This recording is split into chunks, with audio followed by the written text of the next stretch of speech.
Hey, what is up, YouTube? Chris James here, bringing you a Salamangreat deck profile.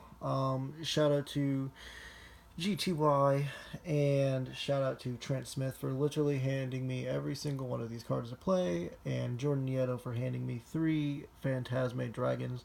So shout out to you guys. You guys are really awesome. Um, I went 7-1 at the Kentucky regional this weekend.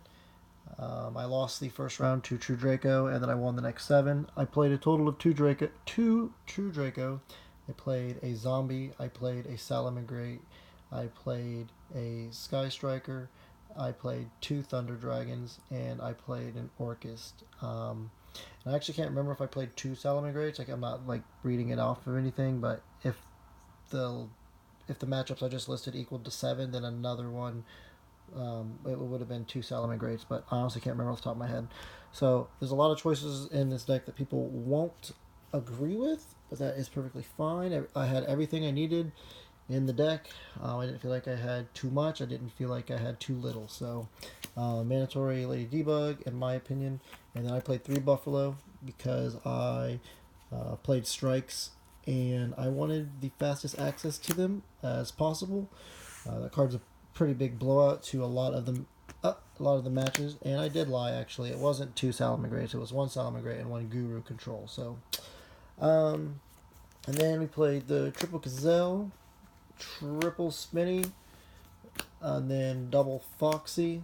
I played two Foxy just because I decided to play three Buffalo instead, and Foxy is actually best from the graveyard. The ability to pop a Floodgate is insane, and I think that's the most important aspect of this card.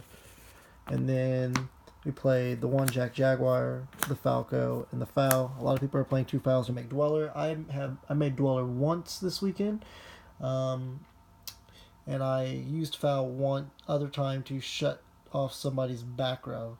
Wasn't like super impressed with Foul. Definitely my least favorite out of every Salamangreat card.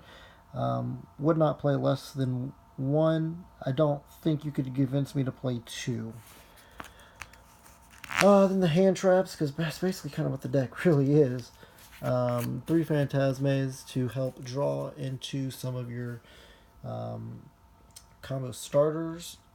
Then triple Veiler. You gotta be able to turn. You gotta be able to stop Nightmare Mermaid as much as possible, or that deck really just gets out of control on you. And then triple Ash for being Ash.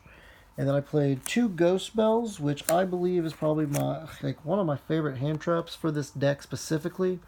Um, so keeping your cards in the graveyard is super important. So having a bell when they try to call by the grave or DD Crow you is really great, or even Shark Cannon, really great. Also, it stops the Orcus Skeleton. When it banishes itself to special a monster from their graveyard, it stops them in their track. They're not able to continue with the most threatening part of their combo. So, Bell was live almost all day, especially for those combo matchups. So, very happy with it. No Ghost Ogre, just preference. I don't think it really does a lot. I think the biggest threat is a Electromite or a multi-roll, but I did not have the pleasure of playing against Pendulum. Then we played Triple Circle, mandatory, and then we played Will, Sanctuary, and Recurrence. So I like Recurrence a lot. It basically when you activate the card, you can add two Salamangreat monsters from your graveyard to your hand. If this set card is destroyed, then you can search a Salamangreat spell or trap card from your deck to your hand. So playing that card basically means you are not entitled to grab back Gazelle with Sunlight Wolf. You can grab back Ash, or if you don't want to establish Wolf or Sunlight Wolf on the board, and you want to go Heat Leo or another Link monster, and you have this, then you can still freely grab back your Gazelle, so you can continue to go off. And then, like usually the next follow-up play. Like if you really only have to resolve one of these, but sending this and like setting it off Falco is nice. I actually had my opponent in the mirror match. I went to go attack over his monster with Pankratops, and he enemy controller tributed his Gazelle and took my Pankratops. I set this and I passed. I had no other cards on the field, and he looks at me weird and goes, in phase, pop your set card, and it pops this, and I search circle, and I outpaced him from that alone.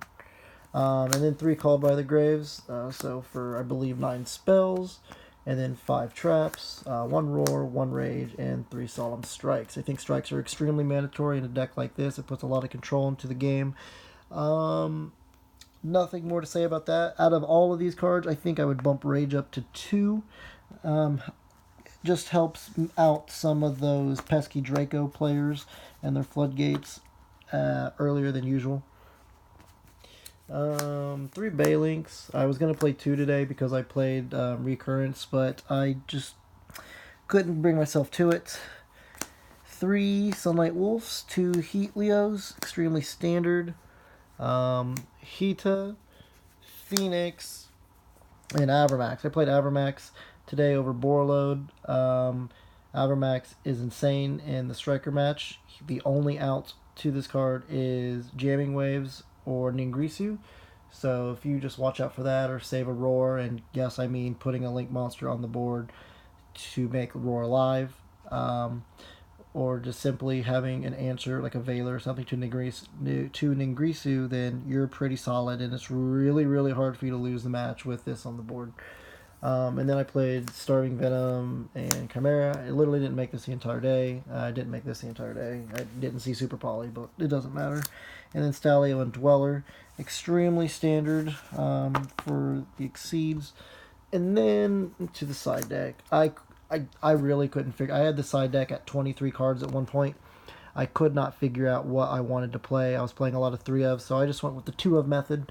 So I went with 2 Pankratops, 2 Lancias, 2 DD Crows. The Lancia would probably be the only one I would play at 3 out of these. I'd play the rest at 2. They're fine, but Lancia is the 3 of, in my opinion. I just could not fit it. Maybe if I dropped the Fusion of Fire from the side deck. Triple Twin Twister, Pesky Back Rows, double Super Poly, and then the 1 Fusion of Fire, like I mentioned. I put these in for the mirror match, and then I put the Super Polys in for like a combo deck. Just didn't see any of them. Didn't need them, apparently, I guess. But they were there just in case. And then the last 3, Imperial Order and 2 Unending Nightmares. Unending Nightmares were insane. I did not get to see Imperial Order today, but Unending Nightmares were really good.